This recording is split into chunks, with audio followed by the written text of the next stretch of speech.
Sean Brochstein. Of course. Composed then, or he already had it in his mind before? And No, composed then. Reingefallen in den Kopf. It was one of those most amazing.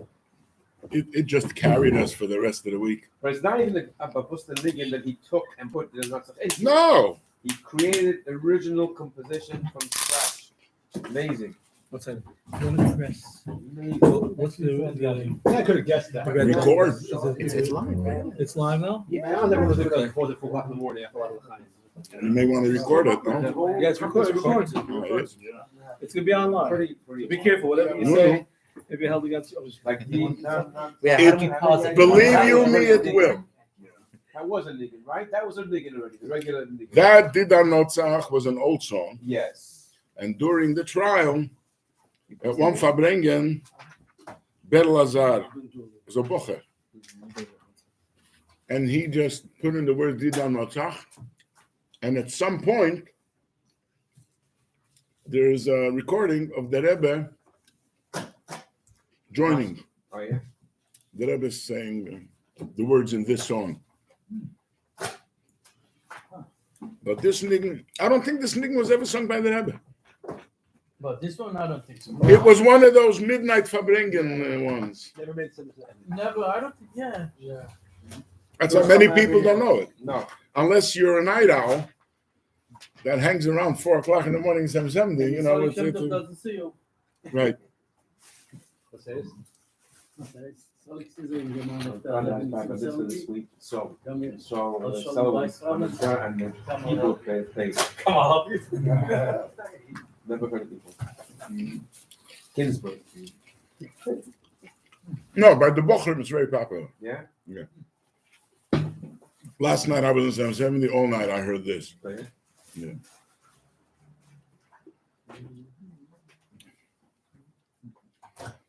Anyway, everybody likes the story. Last night. Huh?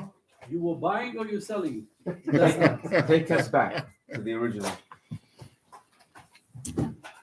You know, one thing that Baruch Hashem was clear, everybody knows that one of the mitzvahs hayem is to buy sforim, and the bookstores are hopefully doing well.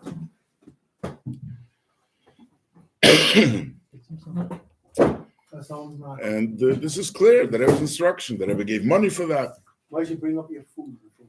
The Rebbe gave out dollars one year. He said he's giving $2. $1 is okay, and $1 is to use it for sforim. Even to kids, to ladies. Yeah, the Rebbe said to children, ladies, and everybody. Make a ball.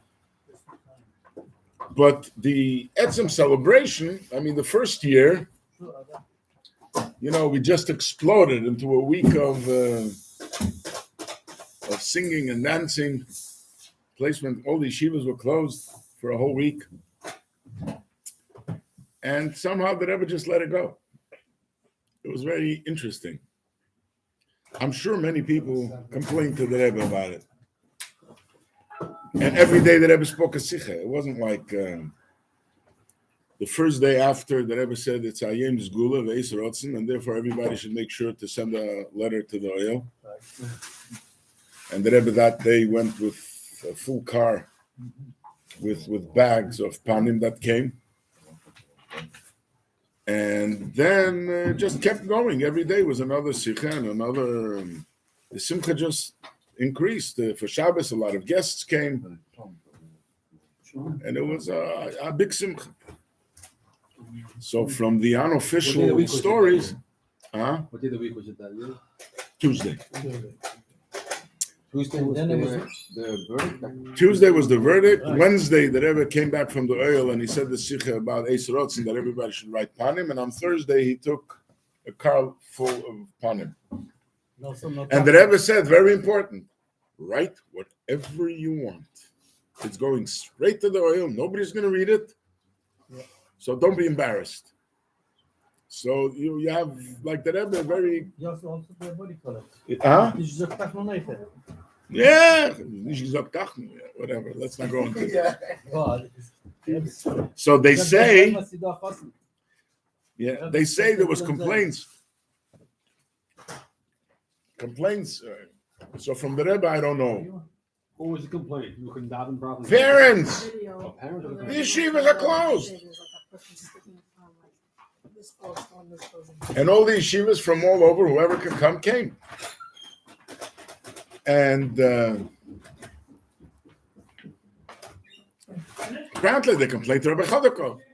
So Rabbi Chodakov calls up Olateda and he asks them, what's going on? When are you going back to school? Oh, sorry, mistake. He called up Morristown and he asked Morristown, how long are the Bochum going to be here? Why aren't you going back to yeshiva? So they said, as long as Olateda is closed, we can't force our Bochum to come back. He calls up Olateda and he asks them, how long is this partying going to go on? They said, as long as Mayor Harlick is going to continue giving out mashke and wine, we can't stop it. So he called Mayor Harlick and he asks him, no, how long are you going to continue giving out mashke? The liquor stays open. He said, till you trot. So I don't know exactly which day Rabbi Chodakov spoke to him, but on Yud Beis Teves, the Rebbe spoke a whole sikha that we completed Shivas Yimei HaHekef. In other words, the Rebbe acknowledged there was a simcha that lasted for 7 days, and that's the way it's supposed to be. But now, get ready for Yud Shvat. And everybody had to get tested once in 10 days, and the Rebbe had to get a duch. So, I don't know, Meir Halik likes to say that was a response to his offer to drink and not learn till Yitzhak. So the Rebbe said, sit down and learn. I mean, this is just, everything I said is hearsay. Didn't tell Meir to do that. Huh? The Rebbe didn't tell Meir to do that. Didn't? Tell Meir to sit down and roll. No way. Start from the beginning. So this is the story. This is hearsay. Everything I said is hearsay, but they add spice. Akaponim was a tremendous simcha. I want to start. Everybody likes a story. So I don't know, some of you may have gotten this story. I know it went viral on the WhatsApps and all the different. I wrote up a story that I had a part in the Negea, the celebration, the first year after. I had a part in the whole celebration the first year after, Tov Shemem Ches. For those who remember, for a while there was a, if you want to call it an organization, it was called Mimush. We were a group of guys. We were young, energetic guys, and we thought we're going to save the world. And whatever needed to be saved, we were going to kick in. And the theme was that we are going to make Farbrengens and try to organize things that when the Rebbe wants something done, we jump in. And one of the things was that Rebbe used to ask for Farbrengens. And we felt that the Farbrengens, every time the Rebbe says should be a Farbrengen, 3 people would come. Somebody would come with a half a pint of mashke and a bag of Ostracher cookies. And the 4 people would sit and say l'chaim and say say a few words, and it was over. So it happened once that the Rebbe asked for a Farbrengen for 2 Tesvov Bov, Chamish Bov. And a younger man walks in to the Farbrengen. He sees 4 people. He says, what's this? This is what the Rebbe asked for. He was like, he let it out on the organizer. The guy challenged, he says, let me see what you can do. So he went the next day. He printed posters, splashed it all over the neighborhood. And that night, there were 300 people by the Farbrengen. They wrote to the Rebbe, whoever was involved then, and the Rebbe gave them encouragement. Like there should be a continuation. There was a Bavaranish that makes sure it's without machlekes. And this is how this group came to be. one of the things that we take credit for is that the Aselu Chorav Mivtza took shape as a result of our activities. Okay, fine. But we were also the symbol of wild revolutionaries and, anti-establishment. And we weren't exactly looked upon as the Chosheva people, but rather as the wild people. But we had support from the Rebbe, so nobody could stop us. We had support from the Rebbe and from the Bezdin. The Bezdin was then at its heydays, and we had their backing. Al Koponim, it came this, we started the Tovshim Memvov in the summer, Chamish Osavov, and then the next year, Tovshim Memches, we felt, hey, Teves is coming, it was on Shabbos, and we felt we have to make something big. Hey, Teves is, like we say, it's our Yom Tov. It's not Yutis Kislev, which is a big Yom Tov, but it's Alter Rebbe's Chassidim. This is our Yom Tov. We witnessed the pain, we witnessed the Rebbe's Agnes Nefesh, and then we witnessed the Rebbe's Simcha, and we witnessed the victory. It's mine, it's like ours, it's my Yom Tov. We have to make something big. So the group consisted mostly from Bochrim. But they needed a younger man. So I was the younger man. I was the face of that organization. So, which meant I used to write to the Rebbe. I used to go to the Rebbe for Baal Lamashke.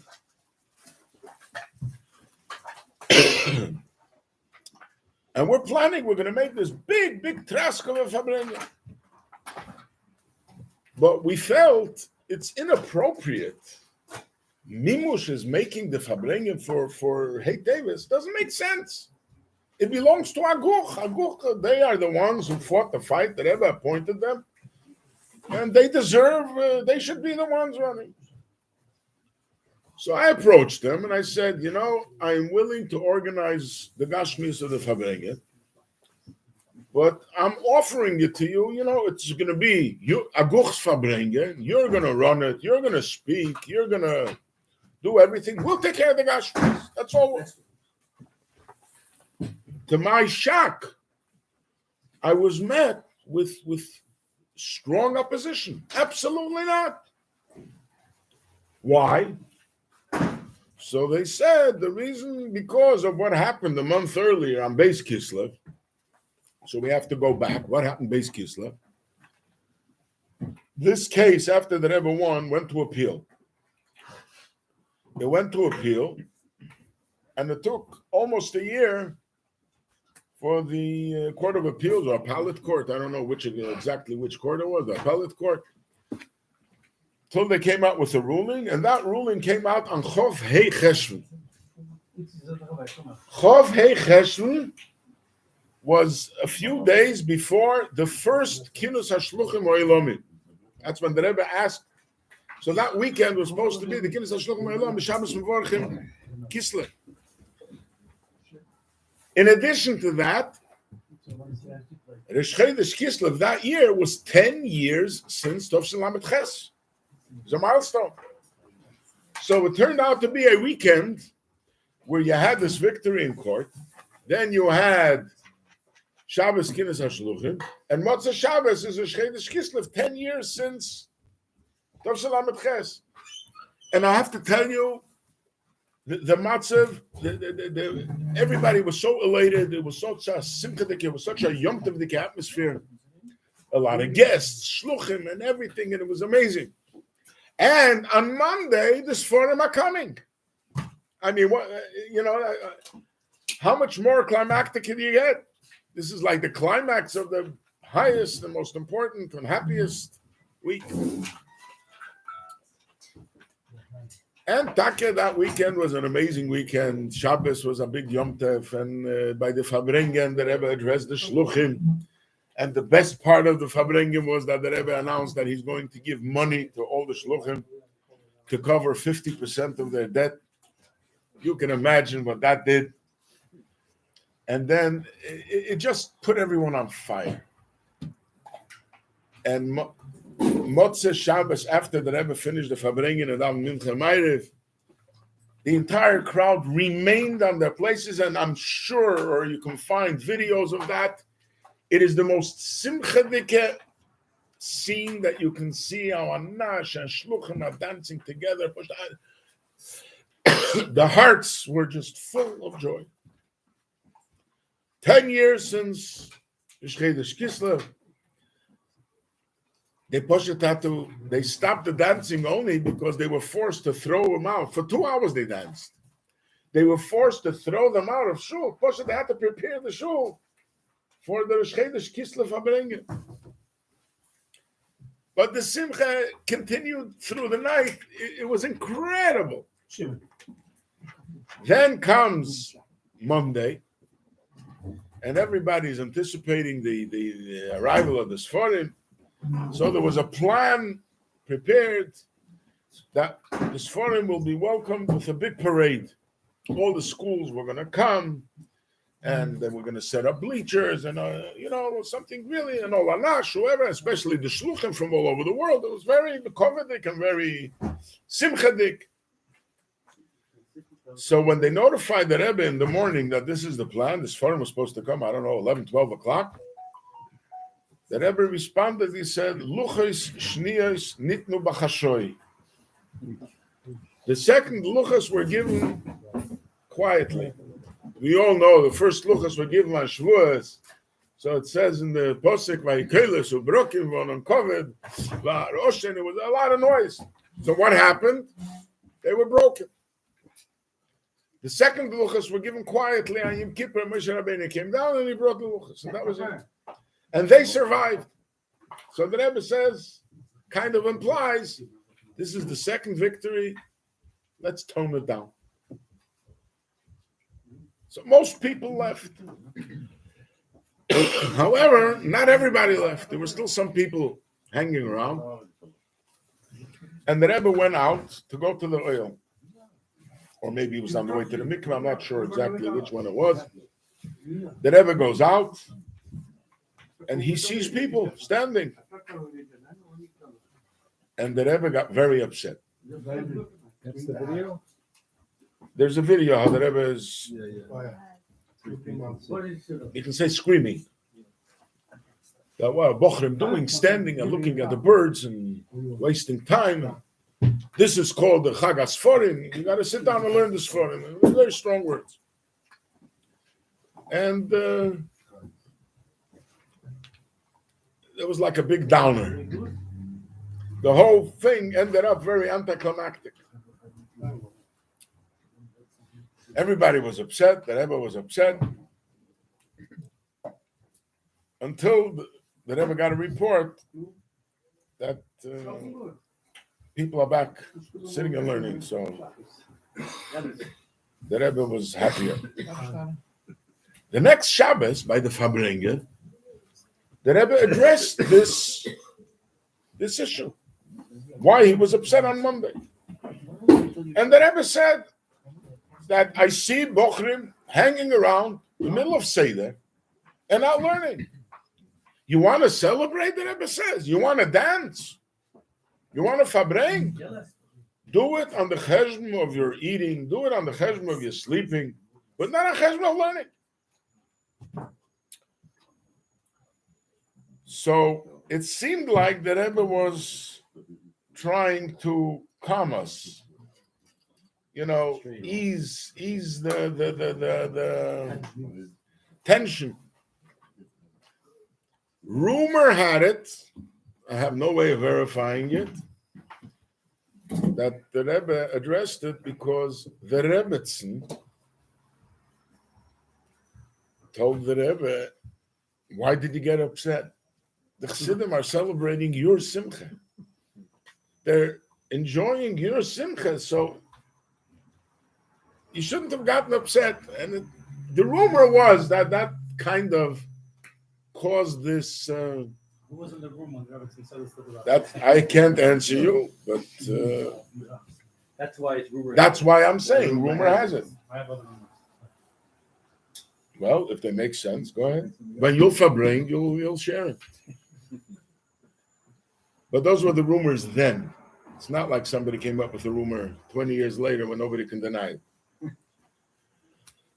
You could probably ask their people who may bias them, and you can check with them if they heard about it. I'm just telling you this one. It makes no sense that Rebbe never apologized for anything that he did. He didn't need to.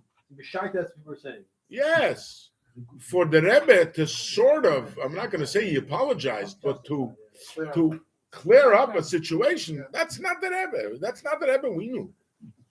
So it was very unusual. So now that I'm coming to Aguch and I'm telling them I want to make the Farbrengen, they say no, the Rebbe doesn't want. I said, why do you say that? They said, well, don't you remember what happened on Beis Kislev? So I said, don't you remember what happened the Shabbos after? We're making it Motzei Shabbos after Seder, and that's okay. There's no Seder. But they insisted. I went to each member of Aguch, except for Rabbi Chadakov. At least I don't remember going to Rabbi Chadakov. The only member of Aguch that agreed with me was Shlomo Kunya. Not only he agreed with me, he even gave a nice check. And what? No. We paid the bills. So I'm like in shock, Aguch is against it. It's like strange. I went to the Maskiras. I asked the Maskirim what they think, and they agreed with Aguch. So Aguch is against it, Maskiras is against it. I'm like, what next? So I had one fallback. I went to the Bezdin. I went to the Rabbonim of the Bezdin. These are not things you ask the Rebbe. Because if you think that the Rebbe is against it, if there's a possibility that the Rebbe is against it, you don't want to risk. You don't want to risk getting a chelik like your grandmother doesn't know. Huh? So there are other ways to find out. What the Rebbe is like the shamish or the janitor, he has to clean up everything. He obviously want to continue going to other people. Who that's their role. I had Yosef Katzman says basically that what you're saying now is what Mashkiim told him in his day. Leave the Rebbe alone, don't bother him. And he says he regrets listening to them. He should that's the Rebbe's job. The Rebbe's job is to tell us what to do. Anything you want to know, ask him. I never hired the Rebbe, so I don't know what his job is. But I seriously don't know what his job is. But he's Rosh Israel. I definitely do know that not every bellyache of mine I have to bother the Rebbe with. Whether I think it's important or most important. I mean, life and death issues is one issue. Ruchni is the kinyon, and that's what the Rebbe wanted to hear. But technical things, that's what they're mashpim for, that's what they're rabbonim for, and that's what you have asel chorav. I mean, this is absolutely not what the Rebbe wants you to bother him with. So Al Koponim, that's what his mashpim would have told him, but he disagrees. that's what the mashpim. Well, you see, but he only disagrees now. Yeah. Then he had seichel to listen. Okay. Al Koponim, I went to the Bezdin. I asked the Rabbanim of the Bezdin what they think. At that time, there was one Bezdin. There was no. They were at their prime, and they agreed with me. They gave me support. I said, "Oh, I have backing the Bezdin. That's it. We're going for the kill. We're organizing a serious Farbrengen. We're going to hire a caterer for thousands of dollars, and we're going to make a tumul and a trask and make sure that the oilum is here." And the only downside was it's not going to be Aguch, it's going to be Mimush. It's like, I don't remember, but I think we took off the name Mimush. We just said Vad for the Farbrengen, like we didn't want to insert our existence, but I don't remember. That's the truth. Good, and we're preparing. I hired a caterer. I remember I went to Yosel Gutnik. He was the man of the time. I asked him to please sponsor this Farbrengen, and he says, I'll sponsor it on one condition, that the Rebbe supports it publicly. I said, Rabbi Gutnik, I have no contracts with the Rebbe. He doesn't owe me anything. I don't know if he'll support it at all or he'll support it publicly. So no deal. So at least I know I'm not getting his support. But we still went out on a limb. We're doing it. We have to do it, and we're determined we got to do it. It was me. If you Bochrim, Joske Greenberg. No. If you would have listened, you would have known. Sorry, I came late. In London, you were a couple of years. I had a few kids already. No, I'm saying. I remember on Hey Teves, as I made kiddush for every single kid separately. I didn't make a family kiddush. And so we're preparing this Farbrengen. The guys I remember at the time was Alma Liberov from Flatbush and Joske Greenberg from Alaska, Joske Meislish from Mexico. Who else? Itzik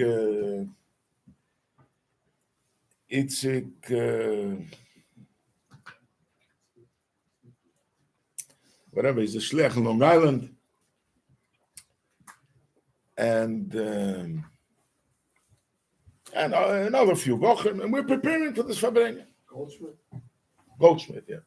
It's a Goldschmidt. And we're preparing for this Farbrengen. Hey, Teves was on Shabbos. So Friday, this Farbrengen was supposed to be Motzei Shabbos. So Friday, as the Seder was in those years, you used to come to Baal Mashke, send it into the Rebbe through Maskiris, and then Shabbos by the Farbrengen, the Rebbe would call you up and give you the Chaim and give you the bottle and ask you to announce and invite everybody to this Farbrengen. And the Rebbe always said you should invite the crowd and Nesi Dereinu. That was the Seder. So on Friday, I go to the Maskiris and I'm bringing a bottle. Masker asks me, what's this for? I said to Farbrengen Motzei Shabbos. He says, no, I'm not bringing it in. I said, why? He says, the Rebbe doesn't want this Farbrengen. I said, why? The Rebbe told you? I mean, like, the Rebbe told you he doesn't want the Farbrengen? No, but it was basic Kislev. So I'm going through the whole argument again. He won't budge. So finally, I started pleading with him. I said, I don't understand. If the Rebbe doesn't want it, he won't call me up by the Farbrengen. But for you not to take it from me, I mean, you know, your job is to deliver what people send. Which master was it? Which master? I don't know. So I tell him that, don't forget, it's being recorded. I got to be careful what I'm saying. That means it's still alive. Huh? Never mind. So at the end, I convinced him. He backed off, and he took it. You know, I was happy that he took it, but who knows what's. And I'm thinking in my head, am I completely crazy? Aguch is against it. Maskiris is against it. I mean, okay, I have the backing of the Rabbonim, but what am I, the smartest guy in town? I mean, a few pictures. I mean, who? To top it off, these Bochrim prepared tremendous signs. One sign, a big, huge sign. And before Shabbos, they hung it up on the back wall of 770. Those were the years before 770 became a stadium that had all the ads and commercials and whatever. It was still a shul. But occasionally they would put up a sign. So they felt this was important enough to put up a sign. By the way, you should know that the Rebbe once made a big machoy. Olatera made a dinner, and usually you hang up an invitation on the wall. But for the dinner, they put up a big sign, bigger than usual, a poster. And the Rebbe by the Farbrengen, before he called them up to announce give the mashke, the Rebbe said, I have to make a machoy about the sign. It's a shul. It's not a place of putting up big signs. The Rebbe said, by parades with children, that's where you go with signs. But a shul is not a place of signs. So the decorum of a shul does not warrant. You do this before you put up the sign? Did I know this then? No. First of all, I didn't put up no signs. It wasn't me. I had nothing to do with the sign. I only heard about it like Rabbi Rosenfeld told me about it like a few years ago. Actually, the Sikha was published within the last few years, and I read it, and I was like, I called up Rabbi Rosenfeld, and he said, yeah, it's true. It was like a Tavshechov Gimel or something like that. Al Capone and these Bochrim prepare the signs, and they're coming before Shabbos to put up the sign. They put up the sign. While they're doing it, one of the Mashpiyim was there, and he started telling them, guys, take it off. The Rebbe doesn't want. So here there's another angle. Now it's the Mashpiyim who are against it. The Bochrim didn't relent. So to their mazel, one of the Rabbonim was there in shul. I think it was Rabbi Heller. They walked over to Rabbi Heller and they showed him the sign. Like, is there any objections to having the sign up? He said, no, it's fine. So the Mashpia backed off. What should he do? The Rav says yes, so that's it. So the sign stays. What type of sign was there an objection to? A sign. Just signs in general. A sign, yeah. We just spoke. A shul is not a stadium. Right. Al Koponim, they put up the sign, and you can imagine, because everybody knows already that there's opposition and there's this and there's that, 770s on wheels. They never came in for Ma'ariv, for Kabbalah Shabbos. There was a lot of guests. It was a nice Yom Tovdik davening, and the whole davening was very Yom Tovdik and very. The Rebbe was encouraging and Shabbos a lot of simcha. Shabbos was Hey Teves. After davening, as the Rebbe walks out from shul, we noticed as he walked back, he looked up to see the sign. Where was where was the sign? No, How many times do I have to repeat the same thing? How many times do I have to repeat the same thing? I said it about 17 times. On the back wall of the shul. Listen to a story, don't ask questions. If you look at the post I sent out, they're losing it. They hung up the sign, and the Rebbe is going out, and he's looking at the sign. You see, the Rebbe is very upset. The other guy says, you see, the Rebbe was very happy to see the sign. Our kid says 770, a whole night is Freilach. We're sitting a whole night and we've Farbrengen, and you don't know what to think. And I'm thinking to myself, really, what did I get myself into? This is crazier than crazy. Comes the Farbrengen. My place by the Farbrengen happened to be on the floor, directly facing the Rebbe. So I get into my place, and the Rebbe starts the Farbrengen, and literally the first words, as it was publicized in Omeif of Persum Nisse Afuvant, that they put it on the wall, that it's the Dan da Hasforim Notzach. The second the Rebbe said the word Sforim, I said, that's it. We blew it as bad as can be. The Rebbe is now going to start telling us it's about Sforim. You got to look in the Sforim. The Rebbe says we have to look in the Sforim. And I'm in my mind, what's following? Guys, sit down and learn and open up the Sforim and then stop these parties. I'm already, and I'm praying the earth should open up and I should just disappear. But the Rebbe keeps on continuing, and he says, like by Chanukah, Leshona Acheres, Kovum Lahal V'Hidoyah. Chanukah that was established the next year as a Yom Tov. And this continues till today. Okay, some relief. Some relief. And then the Rebbe goes on and talks about the Indian of Sforim, of the Zochna Sforim. And finally, the Rebbe ends off. Ubefrat that they prepared Asuda Seder David Malka Meshicha for this Yom Tov. And I'm like, whoa, this is what Yossel Gutnick asked for. And we couldn't come to terms. He gave half.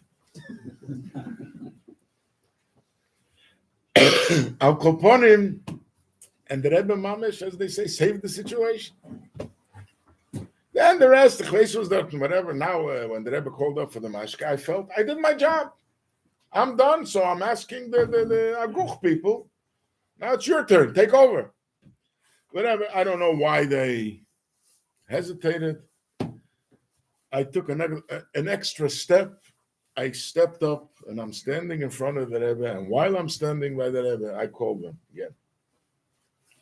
So then they came over. They took l'chaim, but they left me with a bottle. That was the bottom line. So on your the picture that was circulated, you can see it's Hey Teves Tavshin Memches, and all Choshev Yidna sitting there, and who's standing there in the middle and running the show? Ayun Gemana Pisher, nobody. And that's what happened by the Farbrengen. Last year, Jem released a recording of that Farbrengen. I was actually surprised. And I'm listening. I listened to it, and some of the members of Agur that spoke actually addressed this issue, how they didn't know how to approach this, and Baruch Hashem, that the Rebbe took and established this as a Yom Tov from now on. But the clincher, as they say, I found, this is supposed to happen this year, I found by me in my Zetlag, I found the answer I got from the Rebbe when I wrote to the Rebbe Aduch. I wrote the Rebbe a report of the Farbrengen, and the Rebbe answered, Niskabel v'tach tach ubeyeser v'chulu. Asker al atzien. Shuaschein, Ashkoyach, double Yashikoyach, or double, even more than Yashikoyach, ubeyeser, plus. And I have written down there that the maskir told me when he got this answer, he says this is a very unusual answer, and we should take it as something very special. So this is how the Yom Tov, Same maskir? The maskir. There was a staff maskir in there. And this is how the Yom Tov was established, which basically should tell us, you have to buy this for him, and you have to learn this for him. And it's our sermons. The next year, Aguf didn't hesitate. Next year, no, it was all theirs. And but the Rebbe wants celebration. It's something to celebrate, and I think that's very important to pay attention to. It's a Yom Tov that the Rebbe wants us to celebrate. There should be Farbrengens. And obviously, by the Farbrengens, we have to address what is the meaning of Hey Teves, and like the Rebbe compared Lashon Acheres Kogam Lahal Ve'edah. So the Gemara starts there. My Chanukah the Tomer Rabbanon. So my Hey Teves the Tomer Rabbanon. Das darf ich Farbrengen. Chaim.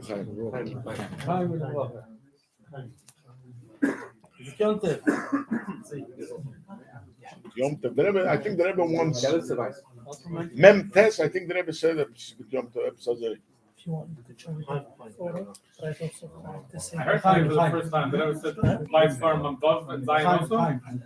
You heard this before? You could always buy always. I don't know. I know the sale went on. That much I can tell you.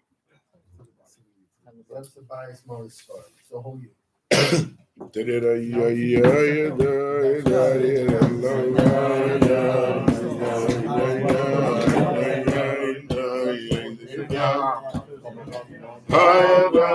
heard the story. I'm using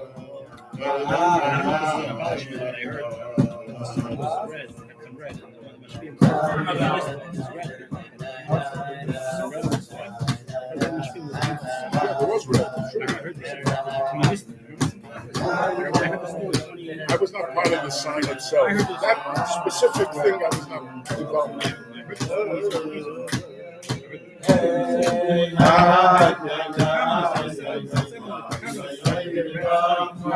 Anything is possible. Stuck around on the soil.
Chaim.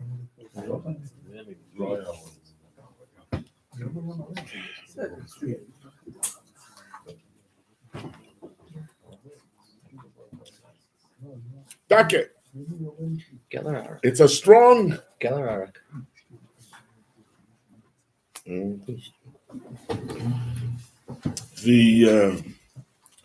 This is the Philip cup. The kasha is Danke. What's Hey Teves? I mean, we all know the story, hopefully, and we know what happened, and we know, fine. There was a court case with a estate, if you want to say, and there was a challenge. Who was the owner? And fine, and the Rebbe's position won. But honestly, is it about an estate? I mean, are we celebrating what? That we didn't lose, I don't know how many hundreds of millions of dollars the value of the Sfarim are. That's the big, I mean, yeah, I'm not going to deny it's a big thing. Nobody wants to lose such precious Sfarim to be squandered and lost. An identity of a library. But at the end of the day, is this what we're fighting about? Is this what we're celebrating?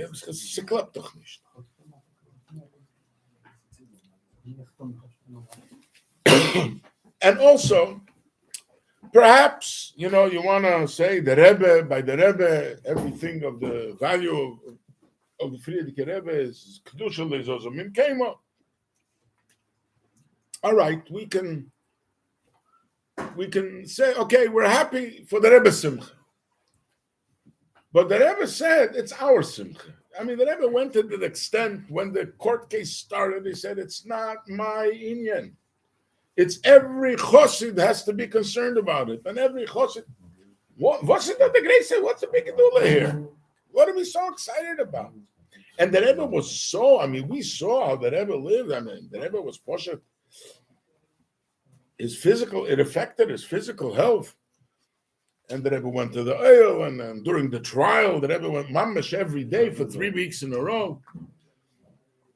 And a lot of things that we saw, the pain and the anguish on the Rebbe's face and his speaking. And then the Simcha. 7 days. And when the Rebbe spoke the Sikha the last day, the Rebbe said, Shiva Simeya Hekef. He didn't address it stamepes as a week. No, it's Shiva Simeya Hekef. This is like the Hekef of 7 days of the whole Seder Abriya.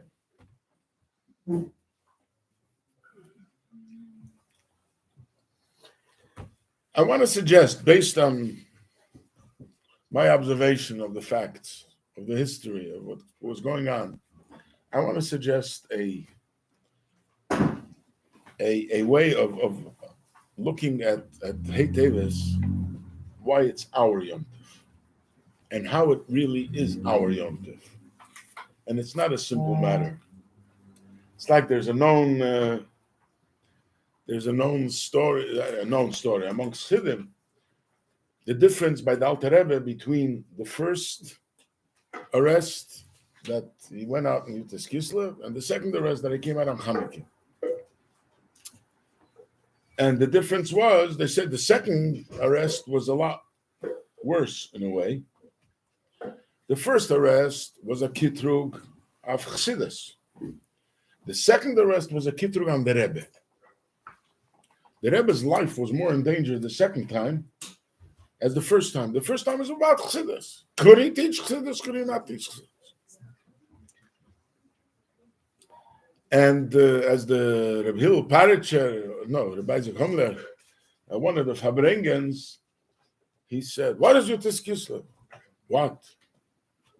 The Alter Rebbe is sitting in prison. What's the big deal? The Rebbe once in a sikh actually says that the Alter Rebbe, when they came to tell him that he's being released, the Baal Shem Tov and the Maggid were with him. He didn't want to go.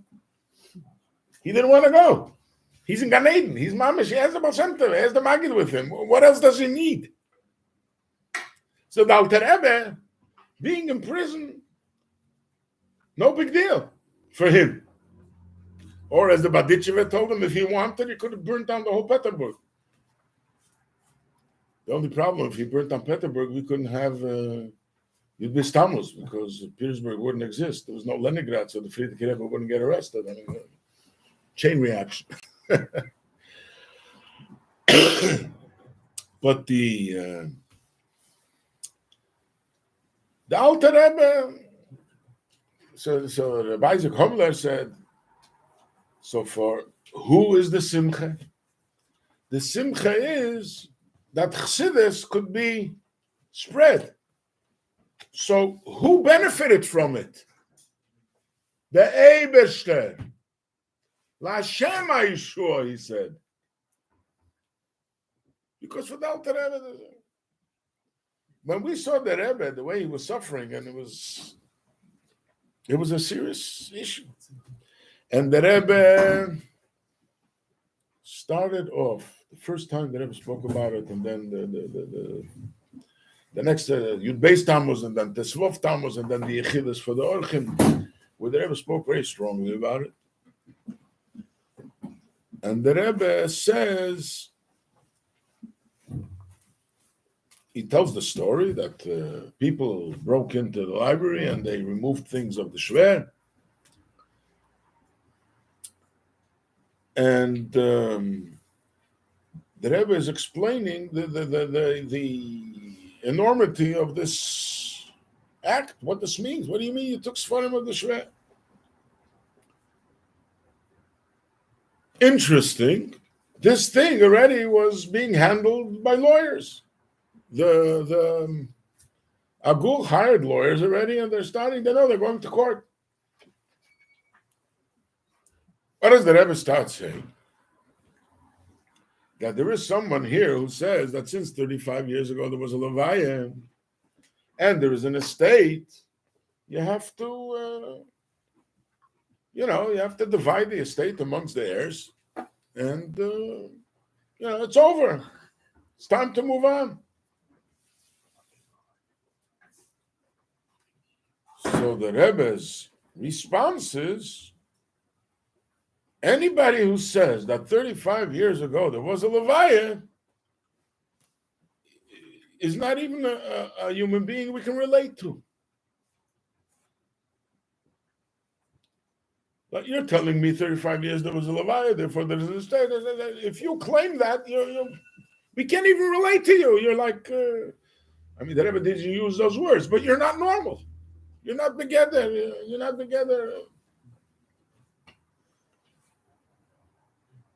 And the Rebbe is emphasizing that the Rebbe is alive, and he is with us, and he is in us, and he is with us in this Sfarim.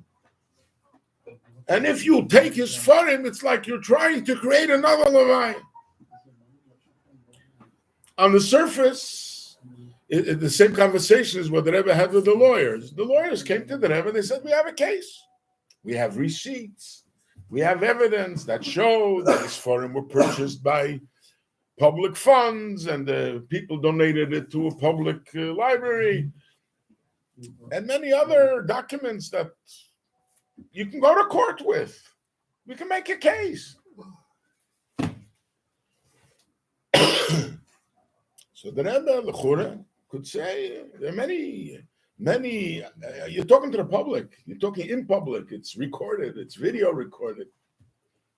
What does the Rebbe say? The most extreme statements. The Rebbe's alive. And since he's alive, there's no Yerusha. You hear words? Just think. If you're on the other side and you hear such words, you grab a tape and a transcript, you run to the judge, and you tell him, come on, is this the guy we're dealing with? And I'm sure they did it. Don't worry. It's not like, I just don't know I didn't read how many 5,000 pages of the case, whatever it was. But I'm sure they tried whatever they could. And this is something which weighs very heavily. So the Rebbe is arguing, no, the Rebbe is alive, and it's like, and guys, the Rebbe is alive, the Friedrich Rebbe is here.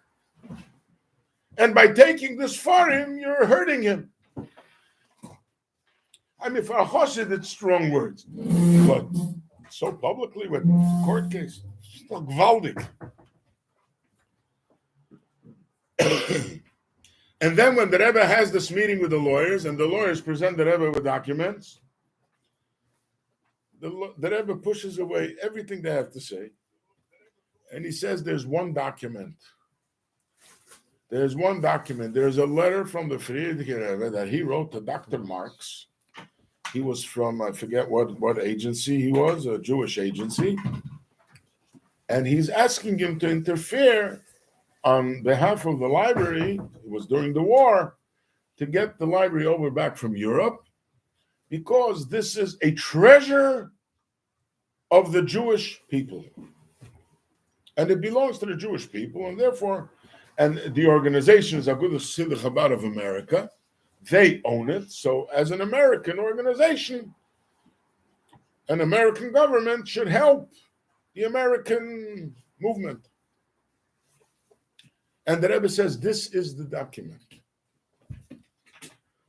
Now, on what did the other side say? So between the lawyers, before we get to the other side, between the lawyers said, what's this letter? This is a letter. Okay, the Friedrich Rebbe wrote it, but it's like, you can almost call it hearsay. He said so. But here we have documents. And the Rebbe argued with them. The lawyer, not Lewin, told us that, they argued with the Rebbe, and the Rebbe said, you're the lawyers, and you're going to do the way you have to do. But I think this is the document. The other side said, Of course, the Frierdiker Rebbe wrote it. He wants to get his library, and the only way he'll get help is if he's going to make a claim that it's a national treasure.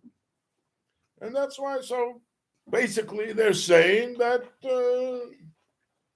as the Rebbe wrote in the Zettel later, which is another important document, the Rebbe says that anybody that says that the Frierdiker Rebbe, what he said was, he didn't mean, the Rebbe said he belongs in a Ramach, in a Cherem, which is also for our Rebbe to use such strong words is, I don't know if there's another example of the Rebbe going so far, so strong.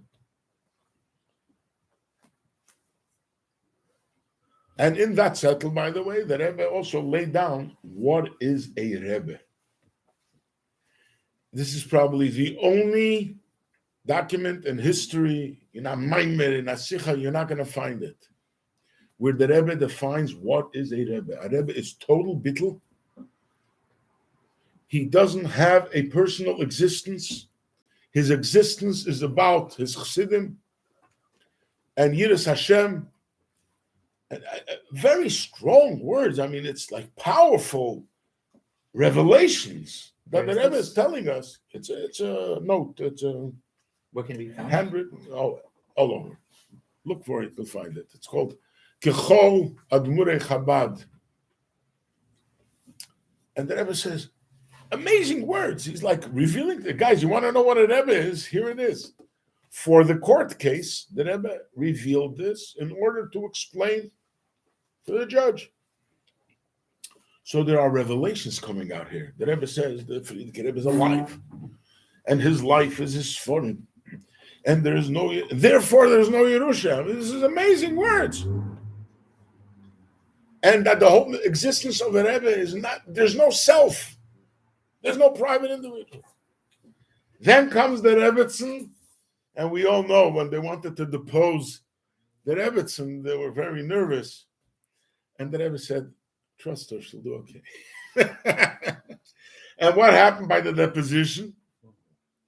The last line, I mean, that's when they knew that they lost, is when Nat Lewin asks the Rebbetzin, all these Sfarim and all these books that were in 770 and in the basement and in his room, who did they belong to? And she responded, she asked, does it belong to him or to the Chassidim? And she said, of course to the Chassidim, because he belonged to the Chassidim. I mean, like the halacha says, Masha kono evet kono rabbe.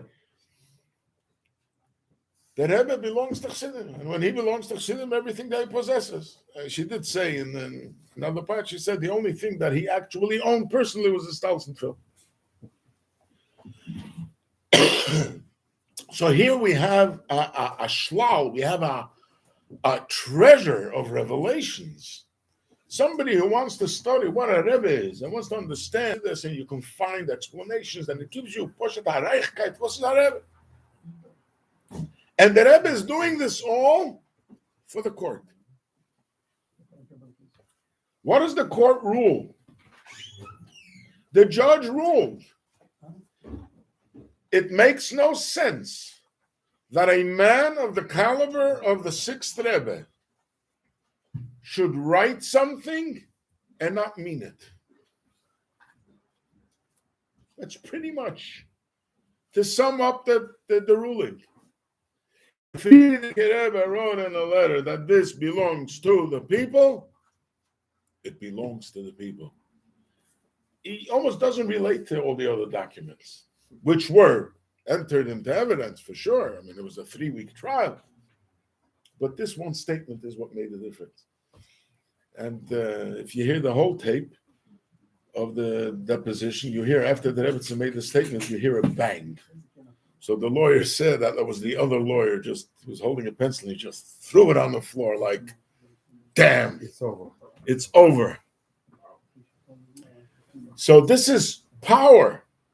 And the Rebbe mentioned it actually by after Chof Bei Shvat, when the Rebbe spoke about the first time, the Rebbe spoke about that the Rebbe's in Schus is that she said that the Rebbe and everything that belongs to him belongs to Chassidim. So here we have a revelation. If you're a chassid and you're listening, wow, it's like, 4:00 in the morning after a good few drinks, we talk amongst ourselves. We can talk about the Rebbe. What's me will? This is the Rebbe himself is telling us. He knows exactly what it's at. And these are not the type of things that Rabbeim were megala. And here the Rebbe just let it all out. Bizbuz ha'itzeres.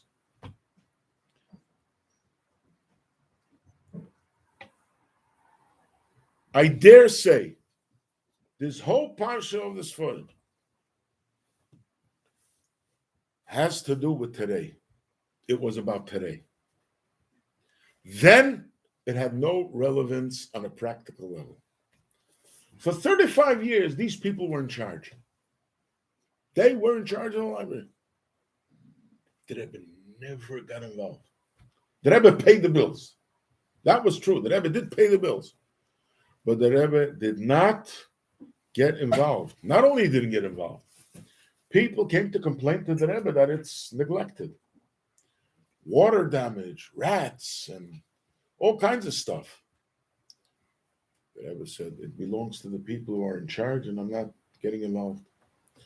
There was even a point where they wanted to ask Bet 11 to get involved, to take over the library. And the Rebbe told them under no conditions whatsoever. The Rebbe kept a distance. Why?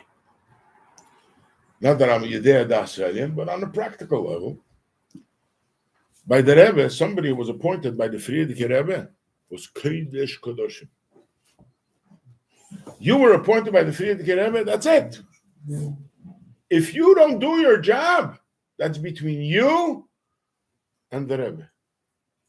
I am not appointed to supervise on you, unless he was. But when he wasn't, he wasn't. These people were appointed to take care of the library. They are the shluchim of the Friedrich Rebbe to take care of the library. So whatever happens, happens.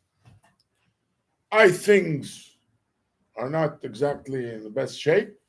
So, as the saying goes, Yove Bala Kerem, let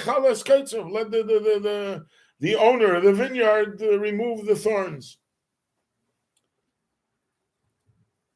As long as they were in charge under the appointment of the Friedrich Rebbe, who knows what they did those 35 years? Can anybody vouch that they didn't take Sforim over the years and sell it? Who knows? Nobody knows. But the Rebbe would have yelled on the screen. How would the Rebbe know? They didn't know. The Rebbe spoke only when they were caught. The Rebbe didn't. So Rabbi stopped putting the camera. They didn't even know what was going on. Nobody can vouch that they didn't. How do you know? How do you know? There's no way of knowing. But leave it as it is. They were in charge of the library on the appointment of the Friedrich Rebbe. The Rebbe doesn't mix. There's no Catalog, what? yeah, something. Nothing like that.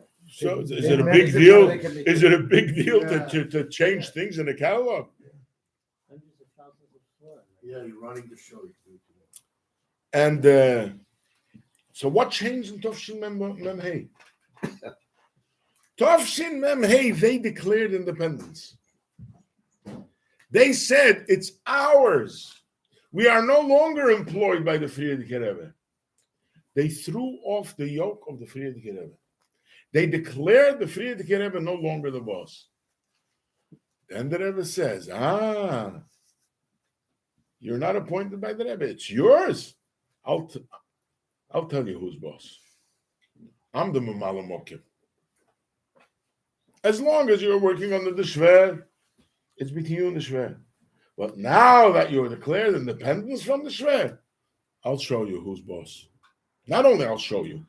So now I'm the boss. Because now I'm the Mamala Mokim. And what does the Rebbe go and do? He starts revealing to us, who was it relevant when we are standing by Farbrengen in front of the Rebbe? It's the Rebbe, as they say, at the peak of his Nesias. 35 years he's a Rebbe. The Rebbe once used this expression on the Tzemach Tzedek, The Rebbe spoke of the Tzemach Tzedek when he was a Rebbe since Peiches. He was a Rebbe over 20 years. So the Rebbe uses an expression on the Tzemach Tzedek that Tzemach Tzedek was Rebbe at the peak of his Nesias. The Rebbe uses such an expression. Like there's a thing, you can talk about a Rebbe at the beginning of his Nesias. In English? Rebbe! In English? He said those words. No, Think of it Spanish. Maybe in Russian, I don't know. No, he said it in Yiddish. The Rebbe spoke by Farbrengen. The Rebbe spoke by Farbrengen. He didn't speak in English. I'm saying, how's those words? I said C. Hanesias. C. Hanesias. He was in the sea of his Nesias, the peak of his Nesias. The Rebbe, 35 years as a Rebbe. Lubavitch is blossoming. Shluchim. The Rebbe is working on bringing Moshiach. I mean, he's king of the world. So the Rebbe is telling us, guys, the Rebbe, whose Levaya was Yud Shvat, Yud Aleph Shvat, Tov Sheyud, he's alive. I mean, why is it relevant to me? Really? I mean, this is my Rebbe. I'm standing in front of the Rebbe. It has no practical application. And the Rebbe is like reinforcing it. He's alive and he's with us and he's in us and he's giving us all. And then the Rebbe is telling us that a Rebbe is absolute. You know what that means? That a Rebbe is absolute. You learn in Chassidus, you learn in Tanya, there's Sfas Emes and there's Emes and there's Emes La'amitei. The Rebbe says a Rebbe is Emes La'amitei, absolute. You can't even challenge it. And finally, the judge actually accepts it. A Rebbe is absolute. It's not like the judge said about the Friedrich Rebbe, a man of the character, what he met him. He got a psychological analysis of him, evaluation. I mean, he heard about the man, he heard what a Rebbe is, and he come to the conclusion. Even that Goy came to the understanding and the conclusion to understand what a Rebbe is. And the Rebbe threw it all at us. Why? Why did he do this? Why was it relevant? The Rebbe thought of today. The Rebbe had us in mind and the children in mind. Kids, come today. Where is our Rebbe? What do you tell them? What do you tell them? To share with them memories? Fine, it's good for Farbrengen. How are they going to live? How can they live? So the Rebbe gave us all the words that we need. He gave us the Eishias and he gave us the tools. The Sforim. What is Sforim? What is Sforim? Why was this whole thing about Sforim? On Sforim, the Rebbe kept telling us the word of the Rebbe Rashab that he said, Ich gehe in Himmel und Sforim lo zechayich. I leave you the. What did he mean? He lost us the Sforim. That he disappeared and he's leaving? No. The Rebbe Rashab, the Rebbe kept saying, the Rebbe Rashab is saying, I am staying here with you in the Sforim. So the Rebbe made such a buildup of what a Sefer is. That a Sefer is the life of a Rebbe. A Rebbe is not Chaim Psorim, a Rebbe is Chaim Ruchnim. A Rebbe is a Sefer. You want to have a Rebbe? Learn the Sforim. In there, as the Rebbe always repeats, like the Eibishter, Onechi is a no nafshik sovish yehovus. The Eibishter put himself into Torah. And a tzaddik puts himself into his Sforim. And the Rebbe prepared us for a time when we will need to figure out how to relate to Rebbe, how to find Rebbe, how to live with Rebbe. And this is Poshet HaMesiras Nefesh from the Rebbe. He revealed to us such secrets. I mean, these are secrets. To reveal the essence of a Rebbe is a secret. It was something that didn't belong to the public. But it was necessary. And the Rebbe used this this Sforim kind of, I don't know if it triggered it or it was the opportunity or whatever it was. But the fact is that Rebbe simply taught us. He gave us the Torah and he gave us the understanding and he gave us the tools. Teach your children you have a Rebbe. You could live with a Rebbe, Mamish a Lebedikin Rebbe. The Rebbe is alive and well through the Sforim. And through the Sforim, he lives in you. And you become the tool through which the Rebbe is alive. And when you think about it, you realize the meaning of Hey Teves in such a context. I think there's good reason to be thankful. There's good reason to celebrate. It's not about the monetary value of the Sforim. It's about the Eichus and it's about the essence of what the Rebbe revealed us in connection with this court case. And through this, we have a Rebbe, a living Rebbe forever, and we will never lose him. And for that, we got to say L'chaim.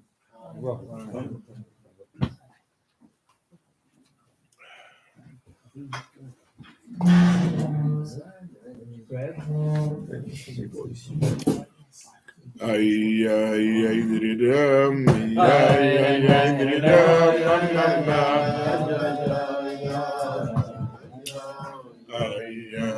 diridam,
I don't know how you find it. You have to look. It's an acres. I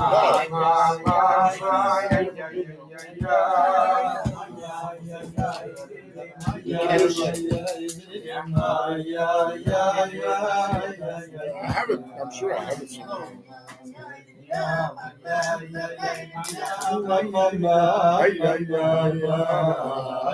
Well, that's going on. You'll find it. It's a handwritten note. I have it hanging on.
You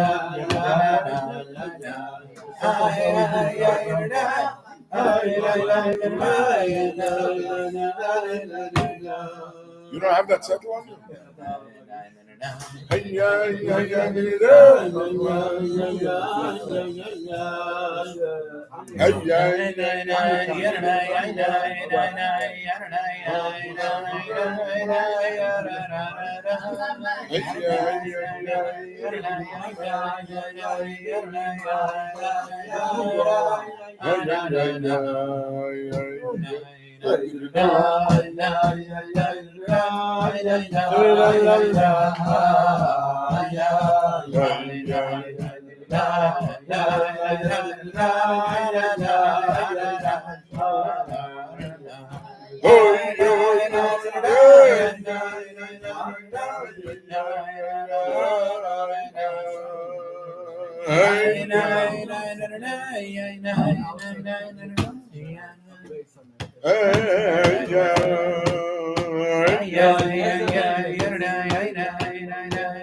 thought it was lazy.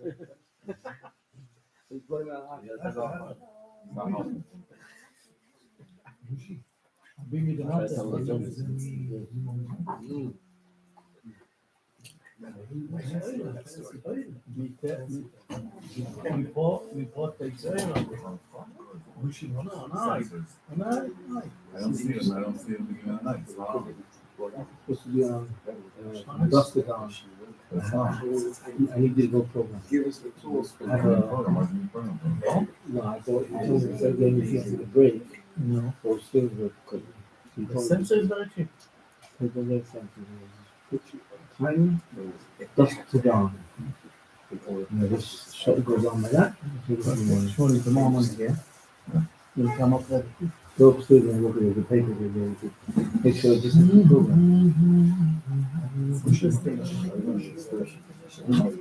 Wow. I mean, what's it? Yeah. Light. And mosquitoes. Comes together. Safety. Now you have to put chemicals. Now we have to put chemicals. No, put one by Yen's house. Yes, I was just watching a video where the Rebbe came out to daven, and they were doing the whole davening. Yom Never didn't react. They tried. Didn't react at all. Which one? Of Meshchaim Levin or Zev Katz?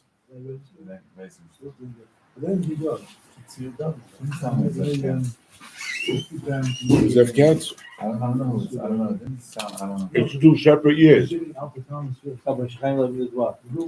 Mem Zion. He did the first Hey Teves. He davened with Yom Tov Dik Musa. The next year, Zev Katz will daven for Yom. Huh? First year was heaven.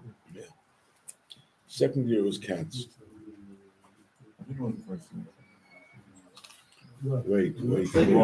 No, I may be mistaken. Maybe reverse. Maybe Zev Katz was the first year.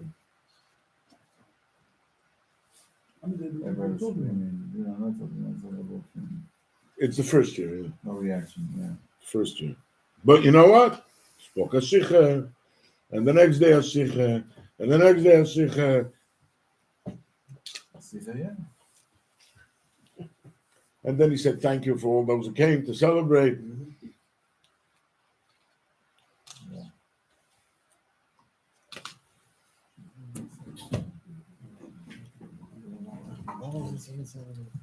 You know, people who can't keep up with the pace, you know, have a hard time with it. But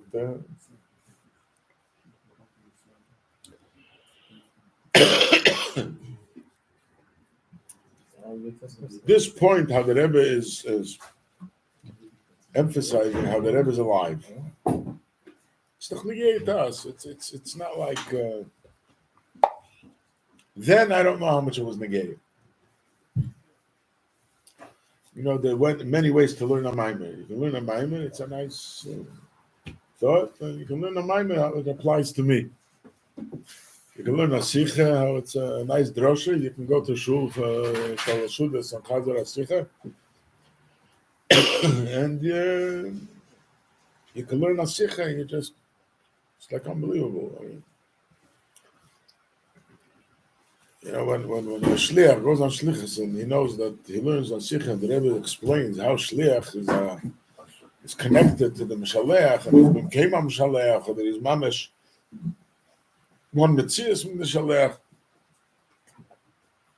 And the Rebbe says, I go with you. It helps. When you're out there in the boondocks and you're alone, and you understand the Sikha, and you apply it to yourself. Or when the Rebbe introduced the 12 psukim, and the Rebbe explained how every posuk, the Yisbonanes, has to take you simply to make life easy. It's like amazing. It's the Rebbe Pasha uses a psychological approach to explain how the 12 psukim help every person. You think the pasuk V'hine Hashem nitzav olov, a little child, he learns that the Eibishter is right next to me. What does that do to him? It reassures him. It makes him feel good. I'm never alone. What did the Rebbe Eliezer, the Baal Shem Tov's father, tell him? Don't be afraid of anybody. The Eibishter is always with you. I'm never alone. What came out of it, Baal Shem? I mean, if you have these feelings when you learn something. That's what he said, don't be afraid of anything except him. Right. So, this connection to what you learn, Pasha has to give you support. It's just on a basic level, it gives you support. I mean, you can go deeper and deeper over it.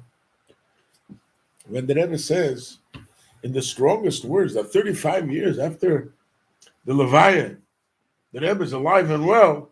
And how is he alive? He's alive in you, with you, through you. I mean, these are strong words.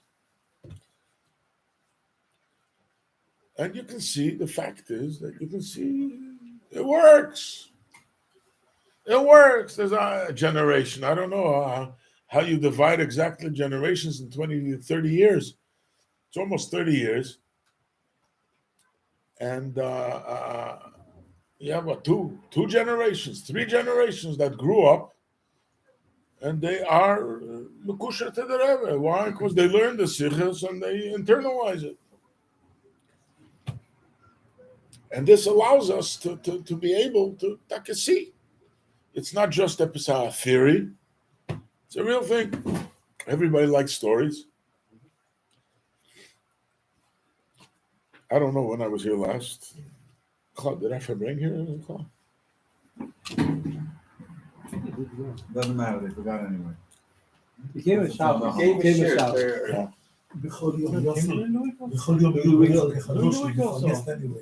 I have I have a story. It's not yet a year old, so I'm still into it.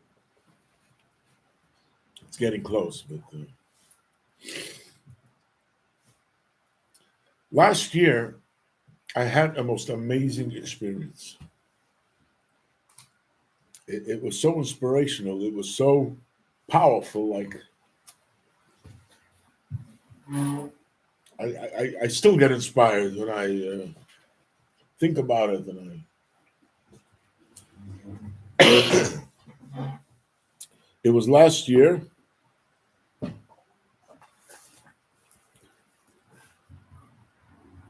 So you can read it. Thank you. It's not the Xavier, but it's the text. Myself. Sure, send it to you. It was last year. It was about this time of the year. A bocha comes over to me sometimes. I have no idea who he is. As they say, I don't know him from a hole in the wall. And אני צריך לדבר איתך, I got to talk to you. Why do you have to talk to me? What business do I have with you? Anyway, he starts telling me next month is Yud Shvat. And last year was 70 years since The Rebbe said the first Maimer. So we're preparing for this event. And the Hachones will consist of certain preparations. And one of the things we're going to do is once a week, the entire yeshiva of 770 will get together, as they say, and it's all its branches and all its groups and movements.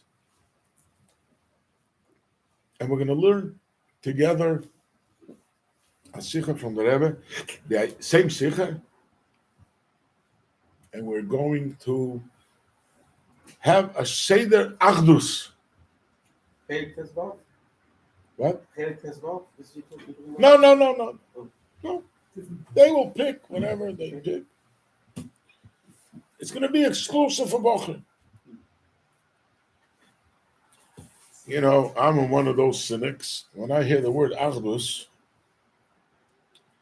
you know, they say in Israel, they say, Achdus neged mi.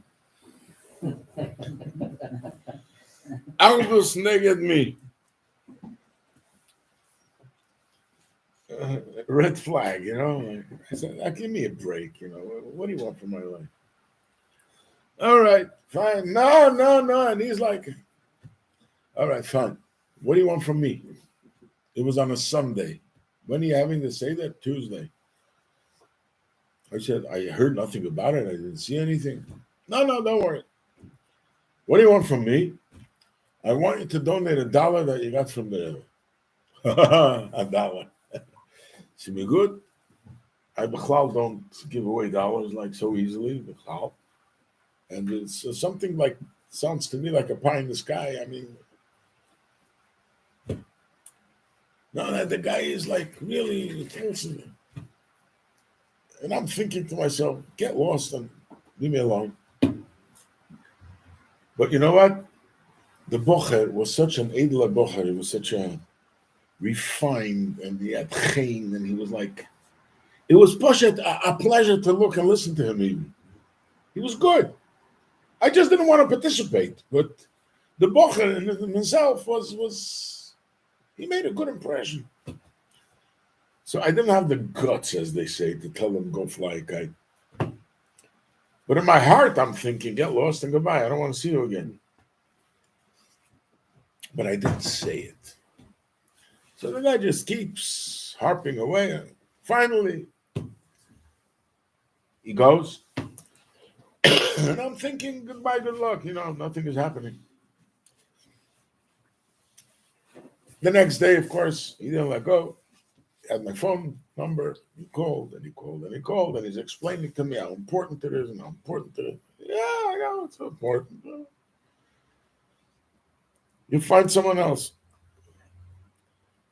Anyway, he didn't let go. And I'm like, how do I get rid of him? It's like, I don't have the guts to tell him no. So I'm leaving it open-ended. I got to bring it to closure. So I decided to myself, I'm going to go to my treasures and I'm going to see what I got from the Rebbe's dollars. If I find a pack of $3 that I got at once, which happened a few times, maybe I'll consider giving one of those. And I thought the possibility is probably so remote that I have nothing to worry about. And the second thing, this is all I'm thinking to myself. I said, I'm going to come to the Seder Tuesday night and let me actually see what it's like. Is it really like he says? Everybody is participating. So I tell this, I don't tell the boy anything, and this guy is nudging me, and I'm non-committal. Finally, he sends me in the flyers for the event. He sends me in 2 flyers. One with Ichi, and the other one with Arichi. I said, that's what I call Achdus. You can't even make a poster. One poster, you have to make 2 posters, and you call this Achdus. So next time he called me, I gave him a chelik. I said, I said, you called the Sardos. No, you'll see. We had to do it this way, but you'll see. And I'm just not buying it. But in the meantime, I went to my treasures and I'm looking. And as they say, to my chagrin, I find a pocket $3. And the date, Yuchvat. So this guy's making a chodesh to Yuchvat, and I find $1 for Yuchvat. I said, strike one. This is bad news. I may have to part with $1. I come to Seder. It was Tuesday night. I come into 770, and 770 is packed wall to wall. I mean, like you couldn't walk through. The guys were sitting on the floor. There was no space, no place by the tables. They were sitting on the floor and learning, or standing on the floor. Imam had to fight my way through. I said, I'm in trouble, but I'm still looking to get out of it. So I said, I know the extremists of, as they say, from both camps. I got to find them. I got to see, are they participating? And to my shlemazel, they were. I went to the extremes on these sides. They're all participating. They're all learning the same sikha. I went to the extremes on the other side. I lose. I give up. Before the end of the Seder, I walk over to this bocher who already advertised that he's going to raffle off $1 from the Rebbe that he doesn't have. And I go over to the bocher and I said, you win. You got yourself $1. And you can announce it's actually a huge $1. He's so excited. He goes and makes the raffle.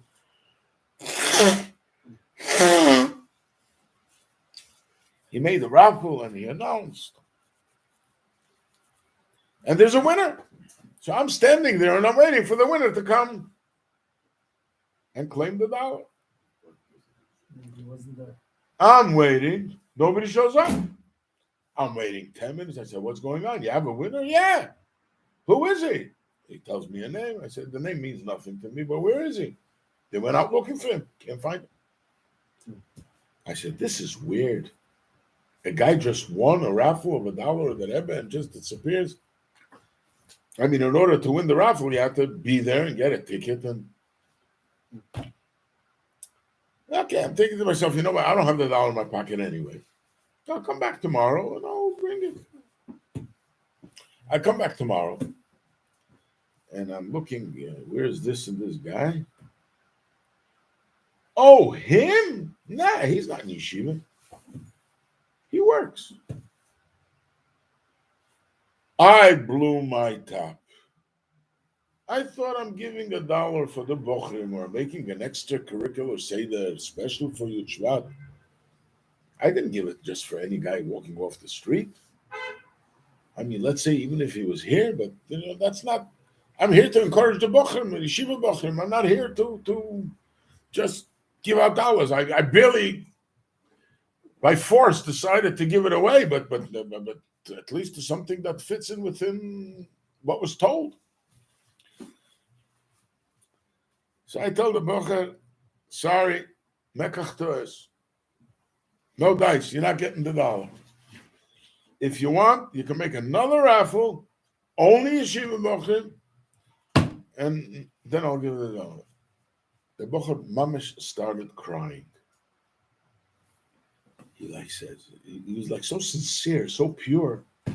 How could you do this? It's Mashem Yotzad Dover, it's a Gedol Hashem.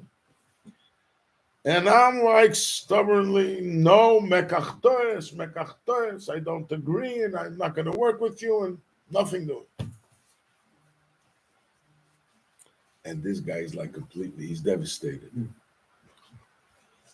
And I had Rachmanas on it.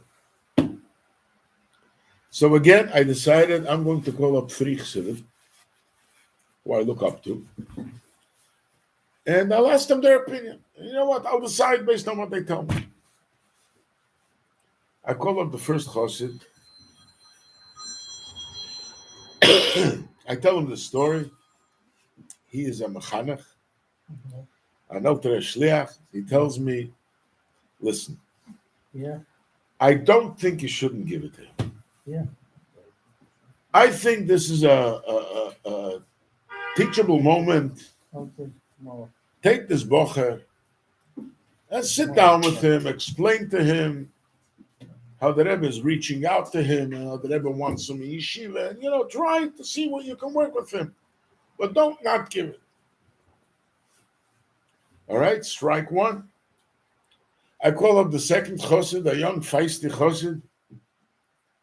He hears my story. He says, "What? He doesn't want to give the dollar? I'll give the dollar." Strike two. I call up the third chassid. There also happens to be a shtickl rov. I ask him, "What do you think?" He says, "Your whole argument of mekach toes has no basis. If the bochrim would argue mekach toes, in other words, they would say that this dollar was given to us as bochrim, and we don't want to share it with the guy off the street, then they have an argument. But they're not arguing this. You gave the dollar to the bochrim. The bochrim have every right to do with it whatever they want. So your mekach toes doesn't hold water." All right, strike three. I lose. I have to give the dollar. No, I have to give the dollar, at least after such a fight. You have to give it with class. So I invited the bochrim to my house for a Farbrengen, the organizers, and the Zocher Begeudel, and we had a Farbrengen. And I started the Farbrengen, and I just let out my steam. I give him my whole story, and I tell the bocher straight to his face, "I don't think you deserve it, and I don't think you should get it, and I don't want to give it to you." And I'm like giving him the whole spiel. But you know what? I'm wrong. The Eibishter thinks I'm wrong. The Rebbe thinks I'm wrong. All the Chassidim think I'm wrong. The bochrim think I'm wrong. I'm just wrong. And you know what? I'm giving you the dollar, and Baruch Hashem, and I'm using it like the Mechanech told me. You should realize that after all the obstacles, I tried my hardest not to give it to you. Still, the Rebbe insists that you should get it. Appreciate that the Rebbe is reaching out to you. And if there's anything I can do, if you need a chavrusa, somebody to learn with you occasionally, or whatever you want, I'll be there. Use me. He hears me out, and when I finish, he says, "Now I want to say something." He says, "I came here for Kvutza for this year, and the minute I came to America, I lost it in a second. I dropped out of yeshiva. I got myself a job. I started making money. I got completely disconnected." He says, "To the degree I didn't even go to the oil." And he says, not because of ideological reasons. I didn't go because I didn't care. Last week, my mother calls me and asks me to go to the oil to daven for something. Even that didn't move me. I just didn't go. I didn't care. It meant nothing to me. Motzei Shabbos, two of my friends grabbed me physically, dragged me into a car. They say, "Your mother wants you to go to the oil. You're coming with us to the oil now."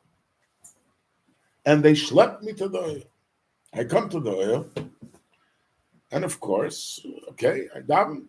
My mother asked. As I finished, I turned to the Rebbe and I say, "Rebbe, if you heard me, give me a sign. If you heard me, give me a sign." And 2 days later, I walk into Teves. I see the bochrim learning. So I decided, why not? I'll join. And I won. When I won, he says, "You know why I didn't show up? I froze. I couldn't move. I couldn't move. I had to run out. My friends," he says, "are telling me, scream, shout, dance, be happy, cry, show some emotion." I couldn't. I was just frozen. I had to run out and run away just to catch my breath. That's why you didn't see me. He said, and the Rebbe heard my call. Verstehst? Here's a bocher who describes himself. It's not like I'm telling you because I have no idea who he is. I mean, now I know who he is, but I have no idea who he is. And he is self-describing as somebody who cut himself off. I lost it all. I disconnected myself. And the Rebbe just pulled me. With ropes of love to drag me back in. So, this is one individual. There are stories like this, hundreds and thousands. And this is things that can happen to everybody if we really mean it. And sometimes even if we don't mean it. Sometimes it's Sarusa del Leila, and sometimes it's Sarusa del Tate. But this is what the Rebbe told us about Hey Teves. The Rebbe leapt, mit uns, in uns und durch uns. The Rebbe is with us, and he's within us, and he lives through us. And the Rebbe is alive and well, and alvai, we should be as alive and well to be able to relate to the Rebbe as we have to, and we should live Rebbe, and we live Rebbe. All the rest will fall into place. L'chaim, l'chaim. The dam notzach, l'chaim. Yosef, I have a nephew who was involved. I knew the story. Where did I nephew? He was last year Putzer. Yeah. So you know the story is I true. knew the story. I didn't make it up. No. Yeah. A good yontif. A good Yom Tov. The dam notzach on every aspect. You know, the Teire in Nefesh B'Nefesh, wie heißt das dort? In alle Unionen, was darf man haben, die dam notzach. You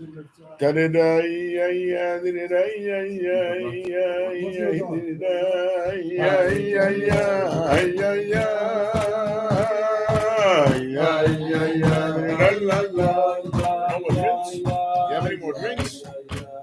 Moishe, you have drinks? You have drinks?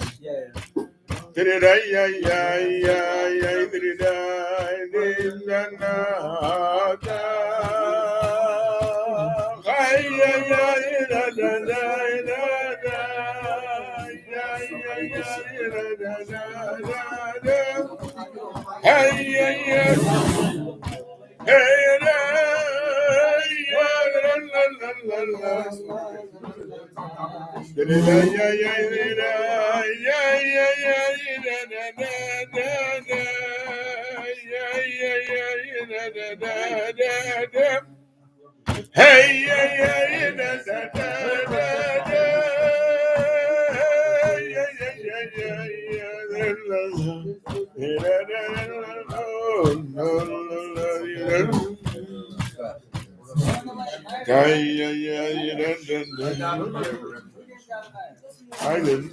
We need for we need a minute. We need 6 who did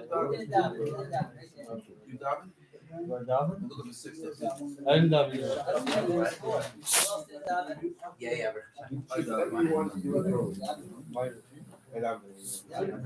Tomorrow. Before? That means 7. I count for 5.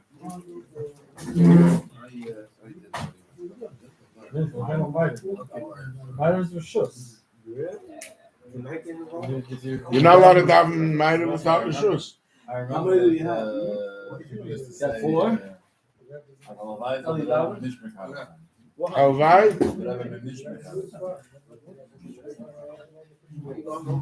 Somebody just got away. Somebody that got the Maccabees in the I wish it would just end by that. Ellie, you said every People are word. lying. What do you think? Ellie, you said every word. Embarrassed. Embarrassed about what?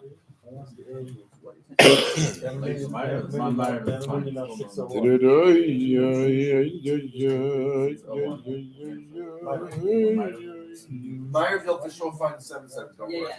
I realized my face.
I forget to go every night. That's the problem.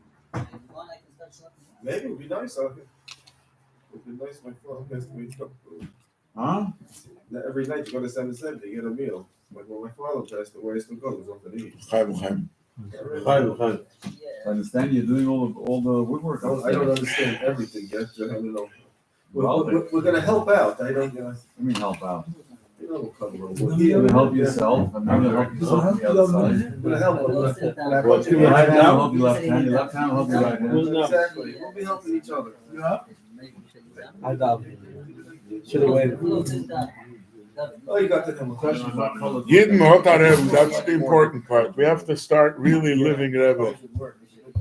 Life will be much better. Wait a few minutes for you.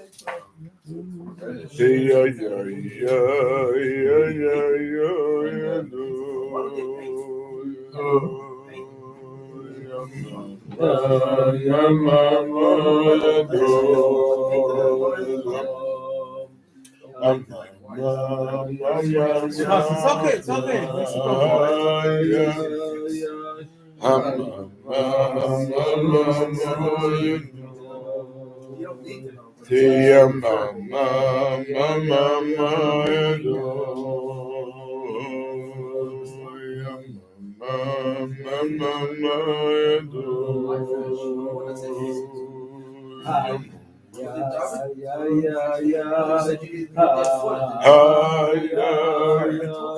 Alright, who's hiding that they didn't copy it? Seriously, it's okay.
Yeah.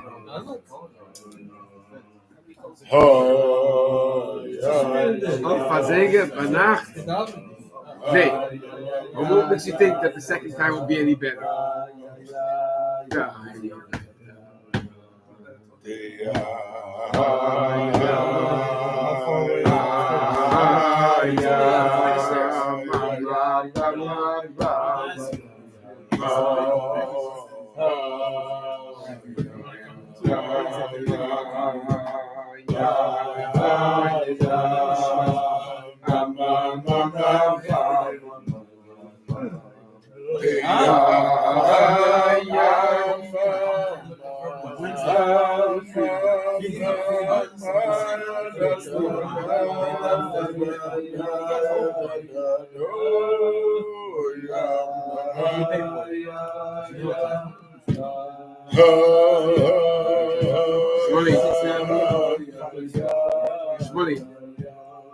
Shmuley, you remember Rak Chabad? This was the niggin. I remember. I was in the choir. This was the niggin.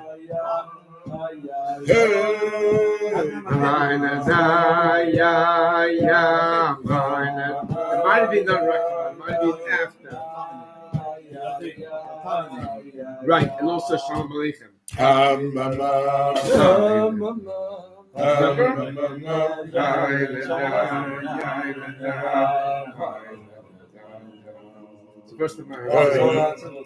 First time I heard this nigga was when I was listening to the concert. First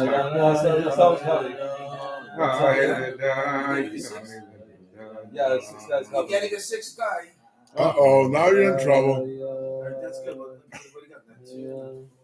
Now you're gonna have to do it. No excuses. Yes, sir. Him some Machayel, he says it was some seminar for me. Yes, I'm just asking. All right, there you go. Back down the block. Yitzi. Yitzi. Oh, so what we got here? He said I can be there. 1 second. 3, 4 minutes. Okay, perfect. You want a practical takeaway?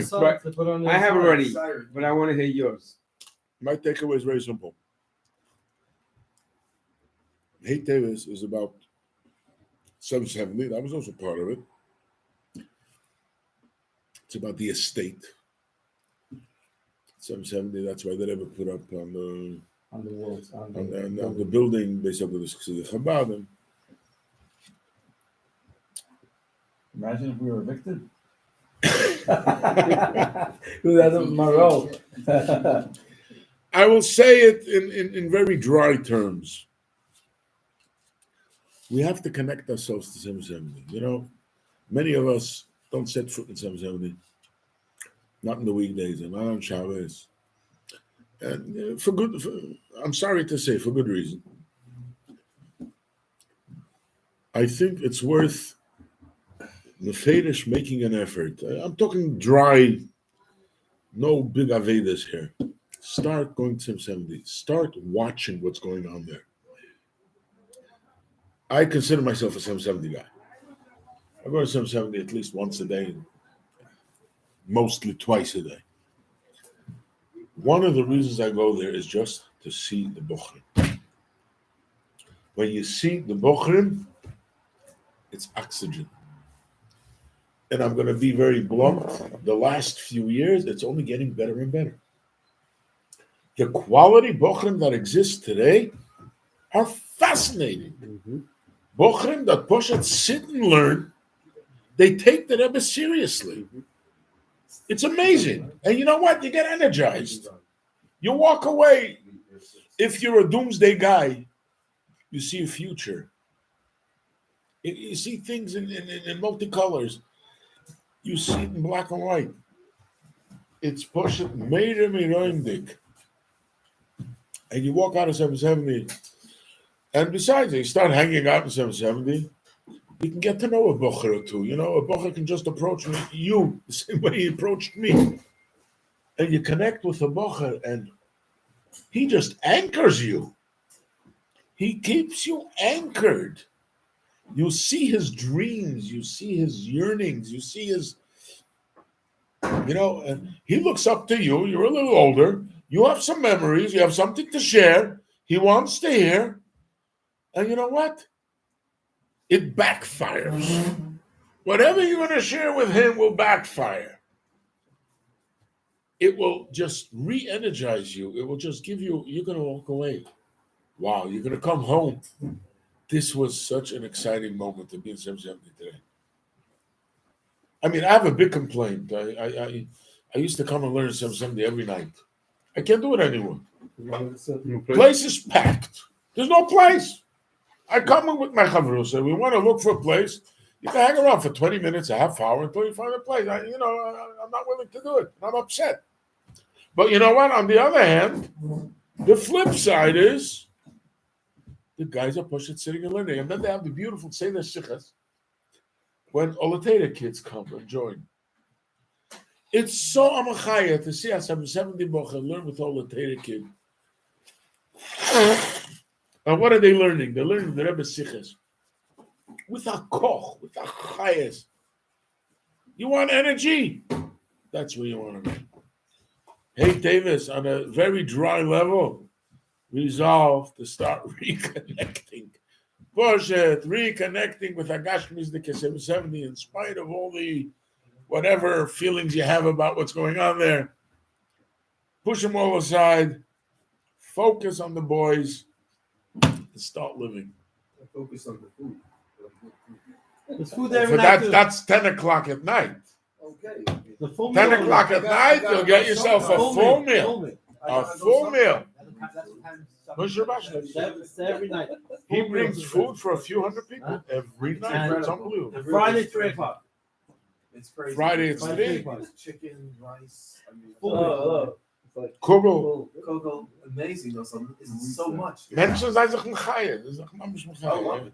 It's true. How many do you need? We have them great. Yeah, okay. I thought you meant got a them six ready? ratio. You're 6 of the 6. You didn't know that? Oh, go. Start, you guys start. I also want to No, daven. If I'm not the 6th, You're the 6th and a half. if I'm the 6th, then I'll daven. But if not, No, he has 6 without you. I'll go to 770. I think so. I'm going to How many 770 you have? anyway. 3? Not 3, not 4, not 5. Not 6. Okay, Alright, you go. got that 6. Alright, we need 4 more. So we can answer. We can sit there and answer. Right. Me too. Ja, de Rebbe staat een samen met ons maar veel middel is Right. En hij dan hier, dan is het zo. I used to write Lemma says, I catch a Mincha Ma'ira. I see you there. Basically, is upset and Secondly, no one does. Never want them to learn. That's the way this thing. By the way, I used to do That's that. a Ferrari. Every night, 770 Meyer, just to look around. Just to be there. Just to look around, see what's going on, and walk out. Right. Even like tonight, I went to 8 things. It's important. Right, just to get It's a lot more important than you think. Right, you get that feeling inside. My membership. Het zijn Mashiach inbouwen. Het is aan een schwanz, het gaat er goed. And you'll give it up? Shaman, now we like But today you can sell it. Rent. Rent. There's a marketplace.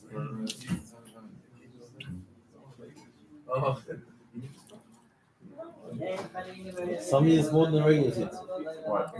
Secondary market is worth more than the original. Some years secondary market is much expensive. I never tried.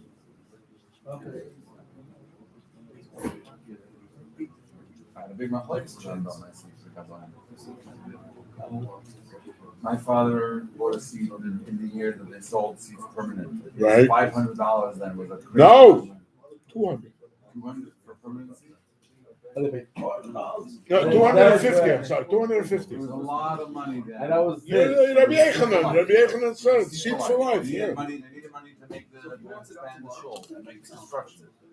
One way they did it, they said Not to expand, to build. the build.